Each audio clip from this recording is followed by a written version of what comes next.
Take a close look at these two cherry tomato plants right here. They were started from the exact same heirloom seed, planted on the exact same day, and they get the exact same amount of Pennsylvania sun. Yet, the one on the right is at least 3 times the size of the one on the left. The leaves are a deeper green, the stems are much thicker, and it is already heavy with small green tomatoes waiting to ripen. If you look at the smaller one, it is barely holding its own, and it has not produced a single flower yet. I know exactly why this happens, and more importantly, how to fix it. The secret to this explosive growth, the very thing these tomato plants crave, is not some $50 bottle of synthetic plant food from a big box store. It is a simple, forgotten homemade mix that works like an absolute charm, and it is made entirely from ordinary ingredients you probably have sitting in your kitchen pantry right now. Hello folks, my name is John. For a good portion of my adult life, I lived right in the middle of a noisy, crowded city, surrounded by concrete, glass, and asphalt. I spent my days working in an office building, completely disconnected from the earth. But a few years back, I realized I needed a change. I traded the sirens and the constant rush for the quiet dirt roads of Lancaster County, Pennsylvania. These days, I spend my time living, working, and learning alongside Elias Yoder and his family. They are traditional Amish farmers who have worked this soil with their own hands and horse-drawn plows for generations. Out here, time moves a little slower, and folks still know how to listen to the land, but let me tell you, it was not always this peaceful for me. Back in my city days, I desperately wanted to grow something of my own. I wanted to step out onto my little apartment balcony or down into my tiny postage stamp backyard and pick a real vine-ripened tomato. I craved that old-time taste, the kind of heavy sweet tomato my grandfather used to grow out behind his garage. So I did what modern society trains us to do. I drove out to a massive garden center, pushed a squeaky cart down the aisles, and spent a small fortune. I bought the heaviest, most expensive bags of sterilized potting soil. I bought plastic bottles of rooting stimulators and large jugs of those brightly colored neon blue chemical fertilizers that promise overnight miracles. I set everything up, followed the instructions on the glossy labels to the letter, and mixed up the exact ounces of synthetic nitrogen, phosphorus, and potassium. I fed my plants that chemical water every single week, honestly believing I was doing the right thing, and without fail, it would all fall apart. Every July, just like clockwork, the summer heat would roll in and hit 95 degrees Fahrenheit. The air would get thick and heavy. The sun would bake the pavement.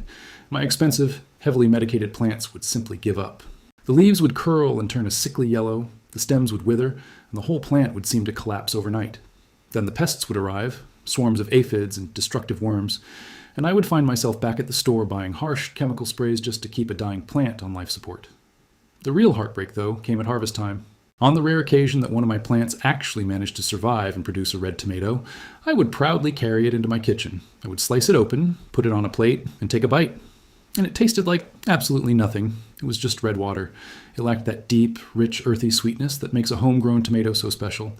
It was the kind of bland, mealy disappointment you get from a modern grocery store in the dead of winter. I felt completely defeated. I figured I just did not have the touch. I thought gardening was reserved for experts or folks lucky enough to own hundreds of acres.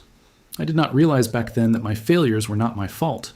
My struggles were just the natural result of trying to grow life in a completely dead system. I still remember the very first morning I walked out to the back fields of Elias Yoder's farm.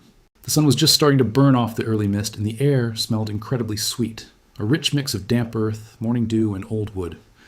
Coming from a world of constant noise and instant gratification, the silence out there was almost startling.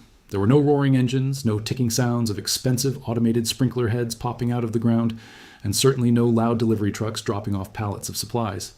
Instead, there was just this sprawling, quiet patch of land that felt profoundly alive. Elias had rows upon rows of tomato plants that were easily 6 feet tall, reaching up toward the sky. The stalks were thick as broom handles, and the branches were heavy, weighed down by clusters of massive, ripening fruit. The leaves were a deep, vibrant dark green that you simply do not see in modern city gardens. The sheer health of it all was overwhelming.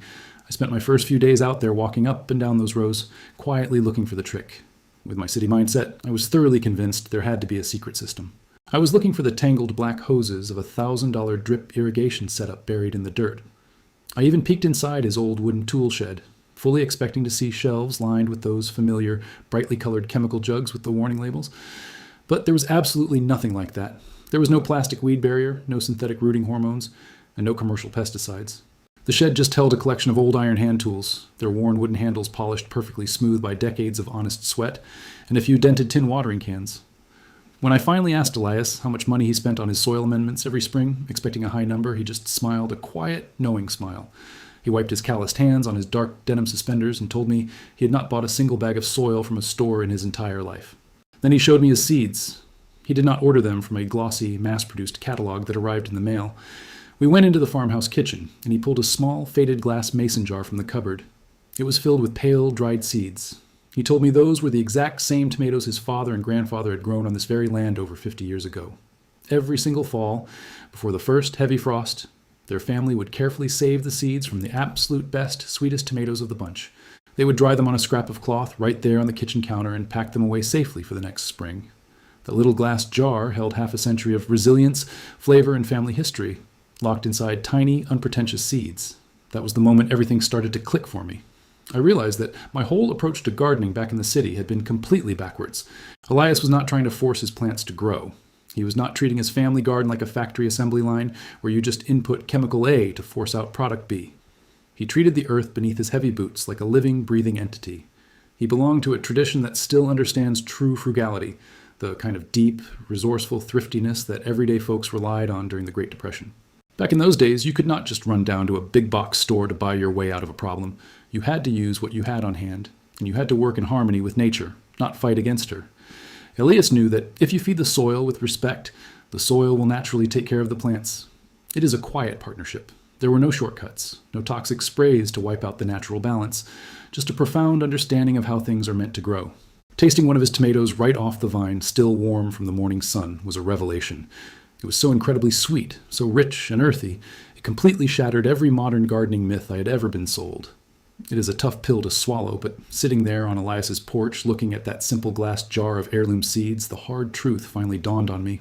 The modern agricultural industry, those massive, faceless corporations that slowly bought out and replaced the honest, local mom-and-pop hardware stores our parents used to trust, they do not actually want you to be a successful, independent gardener. If you can grow a beautiful, heavy-yielding backyard garden using seeds you saved yourself and soil you nurtured with your own two hands, you're no longer a profitable customer. They do not want you to be self-sufficient. They have carefully designed an entire industry to make sure you keep coming back, spring after spring, opening up your wallet. It all starts with the seeds. Most of those brightly colored, glossy packets you find spinning on wire racks at the big retail chains are heavily modified hybrid seeds. Now, they might grow a decent-looking uniform vegetable that first summer, but if you try to save those seeds like the Yoder family does, they simply will not breed true the following year. You might get a strange, unpredictable plant, or you might get absolutely nothing at all.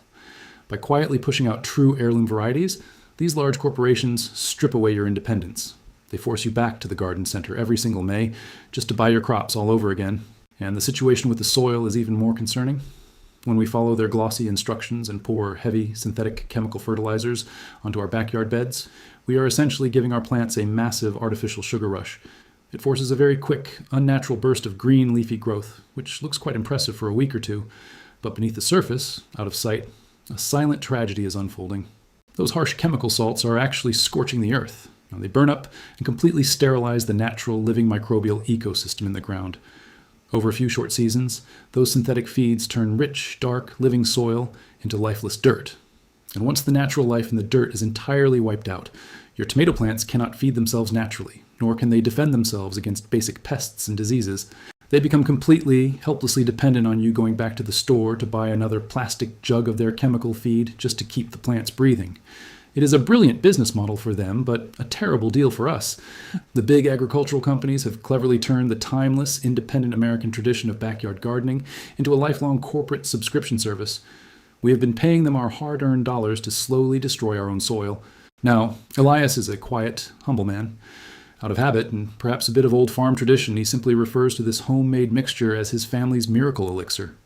When one of his older gardening friends came over, saw the explosive growth, and tried it for himself, that is the name that stuck. Hearing them call it an elixir always makes me smile, but the truth is, there is absolutely no magic involved here at all. It is just incredibly elegant, straightforward biology. I spent quite a bit of time looking into the actual science of why these everyday pantry staples bring soil back to life, and I want to share that with you, plain and simple, without any complicated laboratory jargon. Let us start with the main engine of this recipe. Just 1 single tablespoon of active dry yeast. You probably have a little jar or a packet of it sitting in your refrigerator door right now for baking homemade bread. Out in the garden, yeast acts as an incredibly powerful microbial activator. It is very important to understand that yeast is not a traditional fertilizer. Instead, when you introduce it to the damp earth, it feeds on sugars and begins to multiply rapidly. As it grows, it releases beneficial enzymes and essential B-complex vitamins right into the ground. What this does is drastically speed up the breakdown of all the dead organic matter already sitting in your dirt. It unlocks all those trapped, dormant nutrients, so the tomato roots can finally absorb them. It creates a beautiful working relationship beneath the surface. To feed that yeast and get the whole process started, we use exactly 2 tablespoons of molasses. Now, if you are in a pinch, you could substitute plain white cane sugar, but traditional dark molasses is far superior for this job. Unlike highly refined sugars, thick molasses is naturally packed full of vital trace minerals. We are talking about iron, potassium, and magnesium. More importantly, molasses provides a slow, steady, sustained energy release for those good bacteria, rather than just a quick, empty sugar spike. That slow burn is exactly what builds a robust, healthy soil ecosystem that will last you through the entire growing season. Next, we add a good splash, or a small pour of cultured buttermilk. If you have ever grown heirloom tomatoes, you know the absolute heartbreak of going out to pick a heavy, beautiful red fruit, only to turn it over and find the bottom is completely sunken in, black, and rotted out. That condition is called blossom end rot, and it is almost always caused by a severe lack of calcium in the soil. Buttermilk happens to be nature's ultimate calcium delivery system.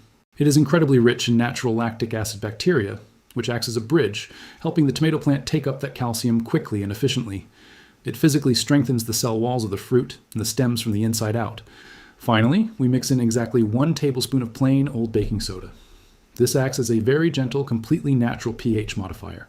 When you apply it, it slightly raises the pH level right there at the surface of the soil.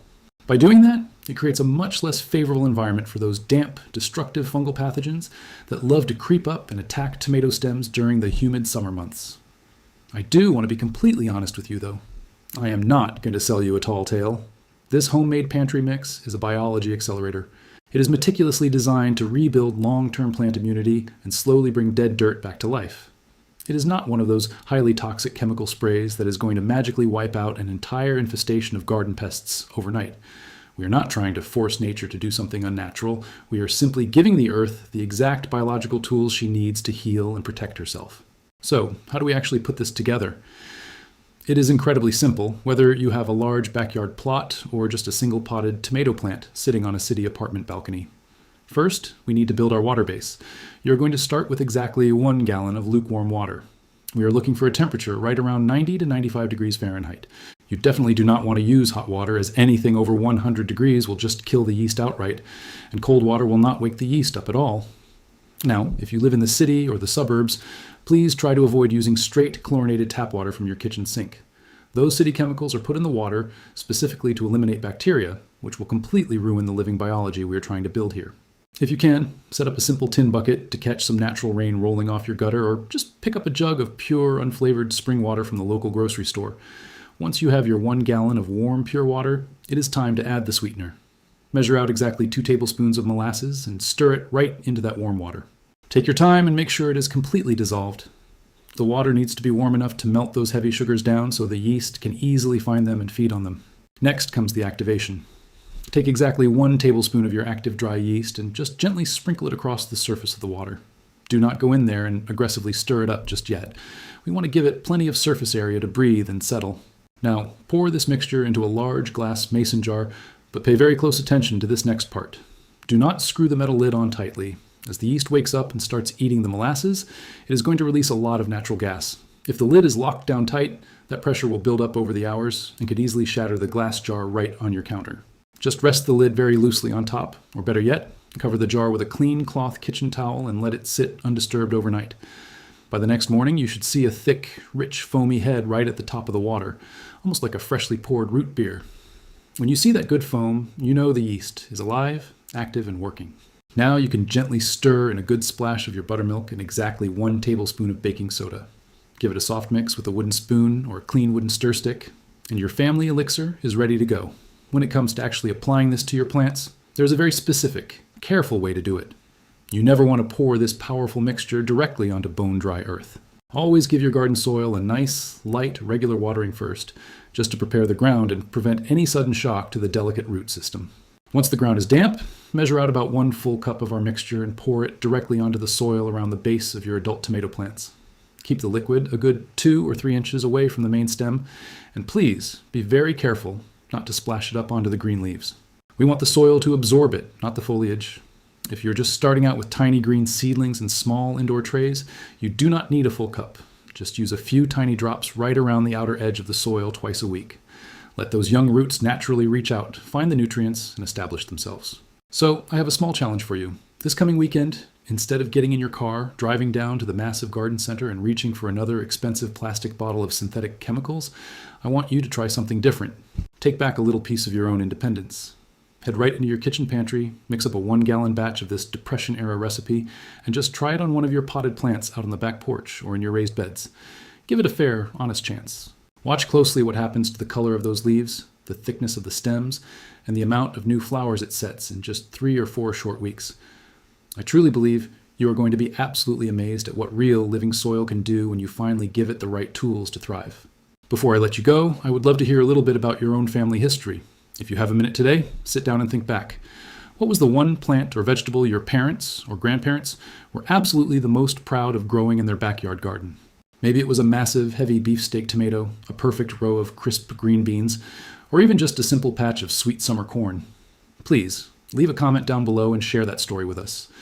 Those quiet family memories of working the earth, getting our hands dirty, and growing real, honest food are exactly what we need to hold on to these days. Thank you so much for taking the time to stop by and listen to an old city boy share some country wisdom. I truly appreciate you all being here, taking this journey with me. Take care of yourselves, take care of your soil, and I will see you all next time.